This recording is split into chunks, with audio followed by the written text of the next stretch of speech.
पूर्वर अनेक समय बहुत कड़ा नियम सब पास करा यथा पीएमएलए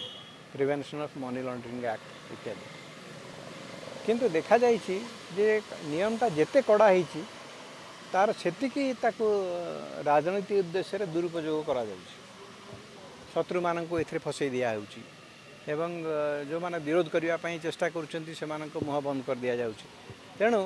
नियम कड़ाकड़ी हबार किसी बाधा ना किंतु सेटा निरपेक्ष भाव में व्यवहार करने दरकार जो मैंने दोषी से विरुद्ध से कार्यानुष्ठान करा दरकार किंतु जो गोटे अस्त्र हिसाब से व्यवहार करा जाए एवं राजनीतिक शत्रु मानकर जो मैंने कॉम्पिटिटर्स से विरुद्ध प्रयोग करा जाए ताहले मु कहबी जे एभली नियम करवाटा निश्चित भाव में बुमेरांग हम सर से देखिए जो केंद्र सरकार जो सरकार रही जो राज्य में से सरकार नथिबो से चाहिए जो मुख्यमंत्री नार अभियोग करके जेल रखिपारे 30 दिन पर पद मुझे कथा कहूली जे को ग्राउंड रे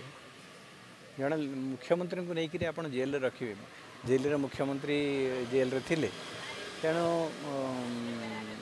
सेटा को देखा पड़ो जे ठीक भाव में व्यवहार होउची कि नहीं भारत बाहर विभिन्न देश मानक आम देखीचु सेठिकार प्रधानमंत्री जो माने मुख्य से जेल रे रखी दि जाए फांसी दे दि जाए तेणु गणतांत्रिक व्यवस्था एगुड़ाक ठीक कथा नुहे।